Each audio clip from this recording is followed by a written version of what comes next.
Hello everyone, myself Dr. Ajay Kumar Sharma from Institute of Engineering and Technology, IIT Lucknow, and today we are going to discuss CI engine fuel injection system.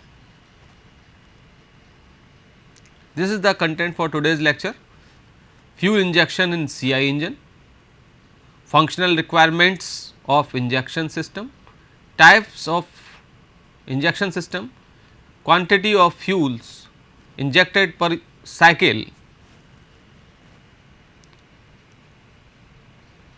Now, come to the fuel injection system in CI engine. In previous lectures, we have discussed the fuel injection system in SI engines, spark ignition engine. In today's lecture, we will discuss the fuel injection in CI engines.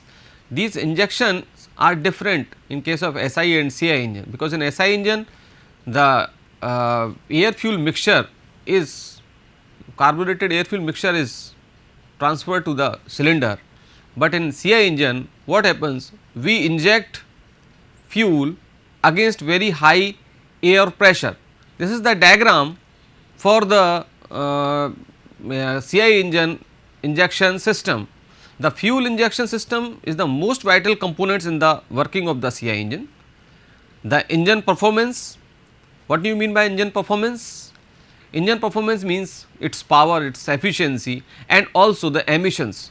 They are highly affected with the help they are highly affected on the design of the fuel injection system. The injection system has to perform the important duties, like they have to inject fuel at the right time and in the right quantity, means there should be the injection system should be such that it should meter the correct amount of fuel and it should be injected at the correct time to the injection with a injection rate into the combustion chamber, which is known as cylinder. We know that the compression ratio in CI engine, because CI engine combustion is based upon the principle of compression ignition, means here the air is compressed at very high pressure with the help of very high compression ratio, which varies from 12 to 20, and that high pressure air is having very high density as compared to the ambient air. It is about 12 to 20 times higher density. So, you have to inject the fuel to such a high against such a high pressure, that pressure which is developed at the end of the compression, it depends upon the size of the engine, its RPM, either the stationary engine or the variable speed engine, it depends on many parameters, but the pressure at the end of compression is very high and you have to inject fuel against this very high pressure. So, pressure at the end of compression is very high, and also with the pressure temperature is very high, because you are compressing. So, because of the molecular friction, there is high temperature at the end of the compression. So, temperature at the end of compression is very high, and you have to transfer the fuel between start of injection and start of combustion. That is the period between SOE and SOC, which is known as ignition delay. We have discussed this ignition delay, and what is ignition delay means, you are injecting the fuel, and when it goes to start, the combustion start, first flame of combustion is observed. So, this is the simple diagram you can see here. This is the fuel tank, and with the help of some electric fuel pump, you pump the fuel, and this is the fuel accumulator, this is the fuel filter which filters the some sand or corrosion particles which are stored in the fuel tank, and they are transferred to that part, this part, and here you can see this is the pressure regulator which control the pressure as per your demand in the cylinder, and this is the this is for this is the cylinder. Here this is an inlet valve, inlet valve is movement is like this, and when inlet valve opens, the inlet, that high pressure fuel which is pressurized from this point is injected directly into the cylinder. So, you can see here these are other part also, these are throttle, butterfly, which control the supply of air to the combustion chamber. Some auxiliary air devices are also here, and the extra fuel is go back into the tank. So, this is very simple diagram which represent the fuel injection system in the CI engine. Now, what are the functional requirements of an injection system? What is the requirement? Because our aim is to improve the efficiency, power and minimize the emissions. So, these are the three targets which we have to achieve. So, how you can achieve this for a proper running and good performance from the engine? These are the following requirements, we will discuss one by one. First is accurate metering of the fuel injected per cycle, because your fuel, the burning of the fuel depends upon the load on the engine, its operating conditions, its speeds, RPM. So, according to it, that injection system should be able to measure accurate metering, accurate measurement of the fuel for injection into the cycle. That injection time is very less, it depends upon the RPM of the engine. So, as per its RPM, it should measure the fuel, and this is very critical due to the fact that very small quantities of fuel being handled. Metering errors may cause drastic variation from the desired output. If there is metering error, there will be desired, it will affect the desired output. The quantity of the fuel metered should vary to meet changing speed and load requirement of the engine. This was the first point. Second point, because you have now you have measured the fuel and you have to inject at the correct time into the combustion chamber.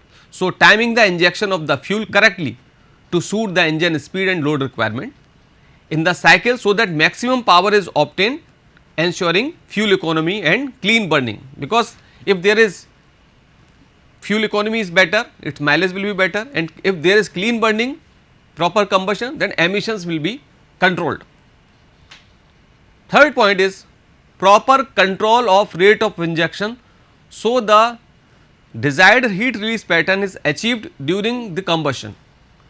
Because if you can inject the fuel with different injection rates, so that injection rate is also controlled with the fuel injection system, because you are measuring accurate amount of fuel, you are timing the injection, and also that injection rate should be also controlled by the fuel injection rate. Because if there is higher load, suddenly you observe higher load, then injection rate should be higher, it should be controlled by the fuel injection system. Next point is proper atomization of fuel into very fine droplets, because in CI engine what happens, against very high air pressure fuel is injected, and this injected fuel is absorbed, first it atomized, means disintegrate into very small droplets, and these droplets which are having different sizes in microns. So, these small droplets absorb heat from the surrounding air and get vaporized and mixed with the surrounding air.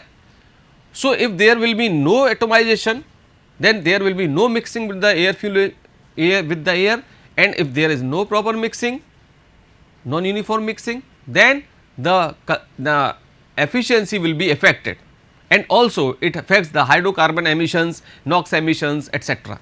So, proper atomization of the fuel into very fine droplets, it is also the challenge for the good injection system. Next point is proper spray pattern to ensure rapid mixing of the fuel and air. What do you mean by spray pattern? Spray pattern is nothing but, suppose it is a nozzle, and it is having a very small orifice here, and if you at very high pressure if fuel is injected, then as per the pressure here, delta P is the pressure at here this point and at this point, it is the combustion chamber space, it is the combustion chamber, because in combustion chamber pressure will be difference, and at the end of the nozzle pressure is different. So, with the delta P between this and this, it depends upon the spray. Spray means path for the particles, path of the fuel particles which are coming out from the nozzle. So, it may be like this or it may be like this. This known as cone angle and this is known as penetration length, spray penetration length. So, this phi and L and this is the diameter of the nozzle, these are all interrelated. So, spray pattern should be such that it should include all the air molecules nearby. It should not be very fine and it should not be like this very large. So, the proper spray pattern to ensure rapid mixing of the fuel and air, uniform distribution of fuel droplets in the combustion chamber, there should be uniform distribution throughout the combustion chamber to supply equal quantities of if there are multiple cylinders, single cylinder or multiple cylinders, then that there should be uniform distribution of all the fuel particles to all the cylinders. There is multi cylinder. No lag during beginning and end of injection. No lag during beginning and end of injection, that is to eliminate dribbling of fuel droplets into the cylinder. What do you mean by dribbling? Dribbling means the fuel, if you in water tap, if you open the tap and suddenly you close it, so some droplets of water are keep coming. So, that is known as dribbling. So, that injection should be dribbling free. Also, the weight and size of the fuel injection system must be minimum. It should not be costly to manufacture and easy to repair. These are the, we have discussed, these are the objectives for requirements of injection system. It's precise correct metering of the fuel as per its load and RPM, distributing if it is multi cylinder, that correct amount at correct time should be distributed uniformly into the different cylinders, and timing means injection timing, and the most important atomizing. These are the 4 or 5 criteria which are very necessary, which are the objective for the requirement of an injection system. Now, functional elements required. What are the functional elements required for the to achieve these 4 tasks? We need some pumping elements to move the fuel from fuel tank to the cylinder plus piping, then metering elements to measure the fuel, to measure and supply the fuel according to the requirement of the speed and load. We need some metering elements also, we need some pumping elements, and also we need metering controls. What is metering control? To control the injection rate of the metering elements as per its load and speed, and then distributing elements. We should have some distribution blocks which can be helpful for transferring equal amount of fuel to all the cylinder if it is multi cylinders. Then timing controls to adjust the start and the stop of injection, and the mixing elements to atomize and distribute the fuel within the combustion chamber. These are the functional elements required. Now, the types of injection system. Direct injection system can be divided into 2 types. First is air injection system and second one is solid injection system. Solid injection system is also called airless injection system. First we will take air injection system. What is air injection system? We, as name suggests, that we inject the fuel with air, high pressure air. So, air injection system, we will discuss the points one by one and through the diagram. You can see here the low pressure fuel is coming and this low pressure fuel is compressed with the help of pump. It is pumped, and here we use multi-stage air compressors, and multi-stage compressor we supply air to different cylinders. These are cylinder 1, cylinder 2. So, high pressure air and high pressure fuel is combinedly met somewhere and they are transferred into the cylinder. So, fuel is metered and pumped to the fuel valve by camshaft driven fuel pump. Second point, fuel valve is mechanically operated and controls the injection timing. So, here the fuel valve which control the supply of the fuel into the cylinder and also the injection rate is mechanically operated with the help of some camshaft arrangement and controls the injection timing. It also controls the injection time. Fuel is forced into the cylinder by means of compressed air. Very important line. fuel is forced into the cylinder by means of a compressed air. The system is little used, this system is now it becomes obsolete. The reason behind obsolescence is these are some disadvantages, because we have to use some bulky compressors, air compressors. It reduces the mechanical efficiency and less power output. It separate mechanical linkage is required to time the fuel operation also. Fuel in combustion chamber burns very near to the injection nozzle, which may many times leads overheating and burning of the valve. But the advantages are we can burn inferior quality of fuel with the help of it. So, good mixing of the fuel with the air with resulting higher mean effective pressure. We can utilize fuels of high viscosity like biodiesels we can use with the air injection system. But the main point is the brake power output is reduced because of using bulky air compressors. Now, come to the solid injection or airless injection system. It is also called airless injection system. This is the diagram how it works. So, these are some lines which I am going to discuss. In this system, in solid injection system, what we are doing in this system, the liquid fuel is injected directly into the combustion chamber without the aid of the compressed air. We are not using here compressed air, we are directly injecting the fuel into the combustion chamber. Hence, it is also called airless mechanical injection or solid injection system. Every solid injection system must have pressuring unit, because there is no compressed air, just like in air injection system. Here, so we need some pressurizing unit to come pressurizing the fuel. So, pressurizing unit like pump, and also we need atomizing unit injector, which were not needed in air injection system.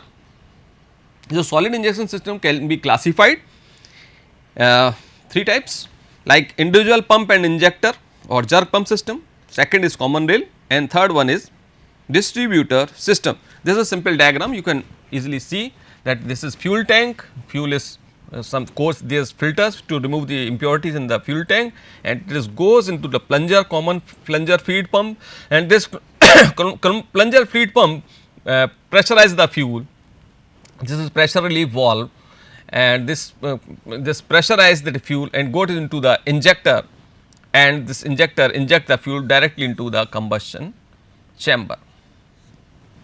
This is open into the inlet manifold. So, one by one we will discuss individual pump and injector or jerk pump type. So, you can see here individual pump, a separate metering and compression pump is used for each cylinder. The quantity and time of injection is controlled at the pump itself. It is used for medium and high speed diesel engines. You can see from the diagram easily understand that this is low pressure pump is here, that we are using different high pressure pump for different cylinders. These are high pressure pump, these are here, they are the cylinders, and these are the injectors. So, the injector and high pressure pump are individual for individual cylinder, that is why it is known as individual pump and injector or jerk pump system. If the pump is jerk type, that it is known as jerk type system. So, individual pump and nozzle with pumps in cluster, the pumps may be individual and it may be also used in cluster form like, but injectors are different for different cylinders. Now, come to the injectors, unit injector, it is also a kind of injection system.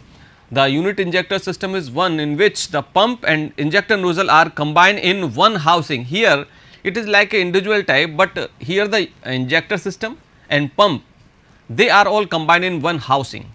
You can see here, this is the housing, this is the injector and they are all housed together.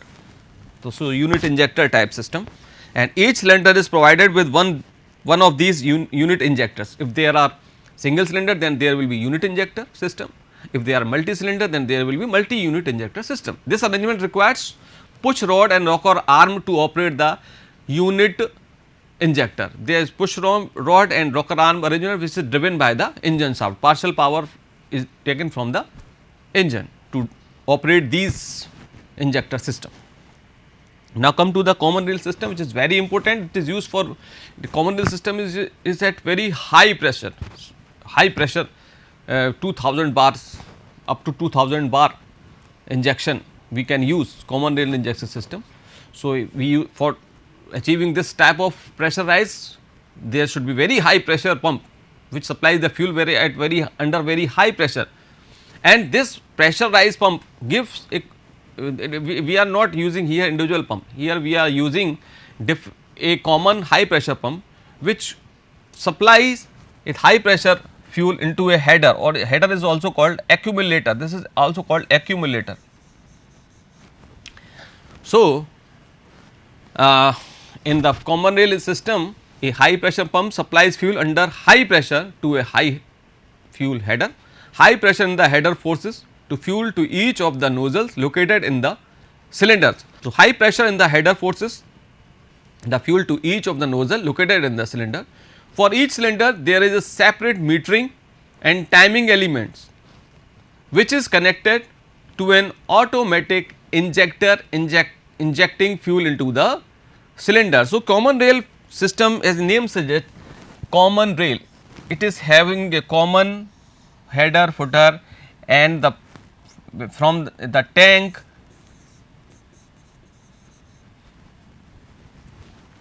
then tank to header there is a medium high, very high pressure pump as per your design, we use as per your design very high pressure pump, and a fuel is accumulated here in the common header at very high pressure. At this very high pressure is the supply to the different cylinders, to the different cylinder with the help of some linkages, rocker arm arrangement, we can use here the high pressure common pump to transfer the fuel, and it is used for very high pressure about 1800 bar to 2000 bar injection. It is able to inject the fuel against very high injection pressure. Now, the distributor system.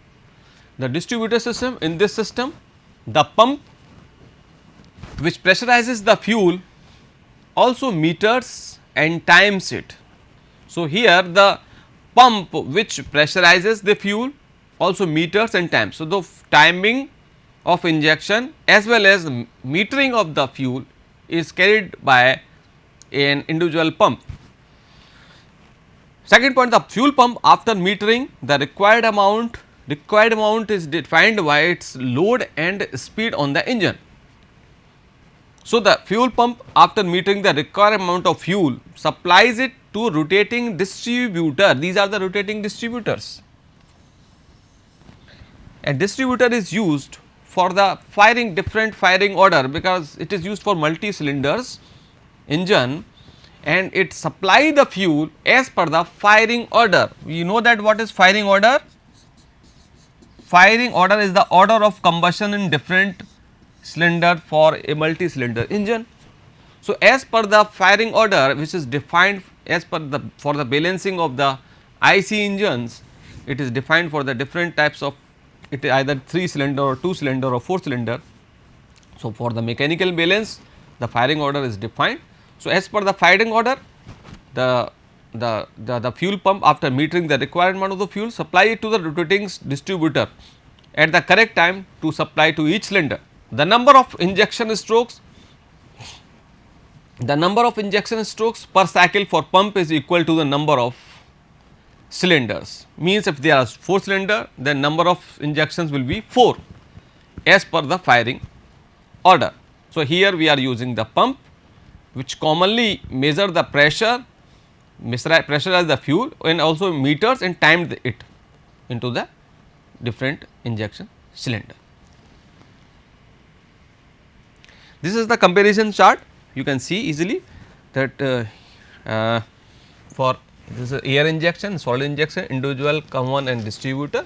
So, in case of air injection metering is done by a pump, timing is done by a fuel cam, injection by nozzle spray and atomization by nozzle, distribution by spray valve. Similarly, individual metering by pump, timing by pump cam, injection by pump cam. So, these two things are common for individual pump. We have discussed it, atomization and distribution both by nozzle, and then common rail with the help of injection valve, fuel cam, spray valve, spray tip, and distribution we use pump for metering, and timing fuel cam, which is commonly, this pump is used for commonly for these two, and the atomization, these are with the help of nozzle. So, this was about the different types of compression ignition injection system, and these are the airless and solid injection and there is comparison. Now, the quantity of fuel per cycle was how much fuel has to be injected into the combustion chamber is formulated with some empirical relation. This quantity of fuel injected per cycle depends upon how much amount of air is available and load on the engine. So, the fuel is supplied into the combustion chamber through the nozzle holes, and the velocity of the fuel for good atomization is in the order of 400 meter per second. So, we need some, because this, if it is a combustion chamber here and you have to inject fuel from here, fuel injection is here, suppose here there is air, then there should be some velocity of the fuel, and that velocity should be optimum. With the help of that velocity there should be proper momentum, and with the help of that momentum the air molecules can get the turbulent motion and get mixed into the air particle. So, this is the relation for Cf, which is the flow velocity of the fuel, which is defined as Cf is equal to Cd under root delta 2 delta P upon rho, where Cf is the velocity of flow coefficient of orifice, because it comes from the nozzle. So, it has its own coefficient of this flow coefficient, and delta P is the pressure difference between injection and the cylinder pressure, which I have discussed in this lecture also. So, the volume of the fuel injected per second, let it is Q. So, it is depend upon the area of orifice, how much we are going to inject into the combustion chamber, depends on the area of all the orifice, because if there is a single nozzle, then the orifice, then velocity into time of injection. So, it is formulated like this. So, usually the rate of fuel injection is expressed in millimeter cube per degree crank angle per liter cylinder displacement volume to avoid effect of engine size. So, this was all about the fuel injection, different types of fuel injection systems, and with the help of injection system we also control the injection rate, means the quantity of the fuel per cycle, and it also need how much size of the orifice is needed, either that single nozzle is sufficient or multi nozzle is sufficient, which I have discussed in this slide. So, this was all about this lecture. Thank you so much.